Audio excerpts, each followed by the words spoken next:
ایک تو یہ اگر کہا جائے ما عموم کے لیے آتی ہے، واقعتاً نور الانوار میں بھی ہے، اصول کی کتابوں میں لکھا ہے ما عموم کے لیے آتی ہے، جو کچھ آپ نہیں جانتے تھے ہم نے سکھلا دیا ہے۔ علم غیب تو پھر بھی ثابت نہیں ہوتا، کیونکہ علم غیب کا مطلب ہوتا ہے بغیر کسی کے بتانے کے، بغیر اسباب کے استعمال کیے جو علم آ جائے اس کو کہتے ہیں علم الغیب۔ لیکن یہ جو نبی کو بتایا گیا، نبی کے کان استعمال ہوئے ہیں، کان والا حاسہ، کسی چیز کو دیکھ کے نبی نے علم حاصل کیا، کسی کو سونگ کے، کسی کو چک کے، کسی کو ہاتھوں سے ٹٹول کے، لہٰذا جو اسباب کے ذریعے علم آتا ہے اس کو علم غیب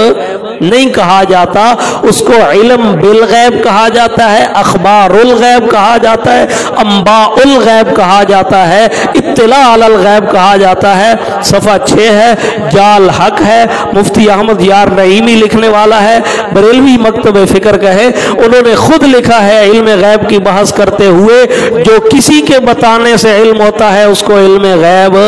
نہیں کہتے، جو کسی کے بتانے سے حاصل ہو اس کو علم غیب نہیں کہا جاتا۔ یہ مولویوں نے خواہ مخواہ کے جھوٹے جھگڑے بنائے ہوئے ہیں، اللہ کی صفات بڑی بے دردی سے غیر اللہ میں تقسیم کی ہیں انہوں نے، ان کو حیا بھی نہیں آئی، اسی لیے اللہ تعالیٰ قرآن مجید میں شکوہ کرتے ہوئے مختلف مقامات پہ اللہ فرماتے ہیں ما قدر اللہ حق قدرہ، ان بدبختوں نے جس طرح اللہ کی قدر کرنی تھی اس طرح کی نہیں ہے۔ یہی ناقدری ہے نا، صفات خدا کی ہوں، خاص خدا کے ہوں، اور خدا کی مخلوق میں ان کو تقسیم کر دیا جائے، فلاں بھی عالم الغیب، پیر کی بلیوں بھی عالم الغیب، ہاں جی، مختلف قسم کے ڈھونگ رچائے ہوئے ہیں، مختلف قسم کے جملے شرکیہ اور کفریہ گھڑے ہوئے ہیں۔ اسی لیے قرآن کہتا ہے ان ہی الا اسماء سمیتموہا، یہ صرف نام ہیں جو تم نے رکھے ہیں، ما انزل اللہ بہا من سلطان، اللہ نے ان ناموں کے اوپر تمہارے لیے کوئی دلیل نہیں نازل کی، اللہ نے کوئی نہیں کہا۔ تو یہ خلاصہ ہو گیا جی، علمک ما لم تکن تعلم وکان فضل اللہ علیک عظیما۔ اللہ نے پھر دہرا دیا جو ابتدائی جملے تھے کہ اللہ کا فضل ہے آپ کے اوپر، کان فضل اللہ علیک عظیما، ابتدا میں ہے لولا فضل اللہ علیک ورحمتہ، اگر اللہ کا فضل اور اس کی رحمت نہ ہوتی تو آپ سے غلط فیصلہ کرا دیتے۔ اینڈ پہ پھر فرمایا وکان فضل اللہ علیک عظیما، میرا پیغمبر آپ کے اوپر اللہ کا بہت بڑا فضل ہے، قرآن بہت بڑا فضل ہے، وحی کا نزول بہت بڑا فضل ہے، آپ کی نبوت بہت بڑا فضل ہے اللہ تعالیٰ کا، بلکہ آپ کے ملنے والی ختم نبوت کا یہ جو خصوصیت ہے یہ بھی اللہ کا بہت بڑا فضل ہے، صحابہ کرام کی جماعت آپ کے لیے اللہ کا بہت بڑا فضل ہے، اور آخری امت کا ملنا بھی آپ کے لیے اللہ کا بہت بڑا فضل ہے، کان فضل اللہ علیک عظیما۔ تو 3 مسائل اس صورت میں، اس آیت میں بیان کیے گئے۔ اللہ کے فضل سے بچا جاتا ہے، کوئی بچ سکتا ہے گناہوں سے تو اللہ کے فضل سے اس کی رحمت سے بچ سکتا ہے، ایک مسئلہ۔ نمبر 2، کافر جو بھی چاہتے ہیں اللہ نے تسلی دے دی ما یضرونک من شیء، میرا پیغمبر وہ آپ کا کچھ نہیں بگاڑ سکتے۔ اور تیسرا مسئلہ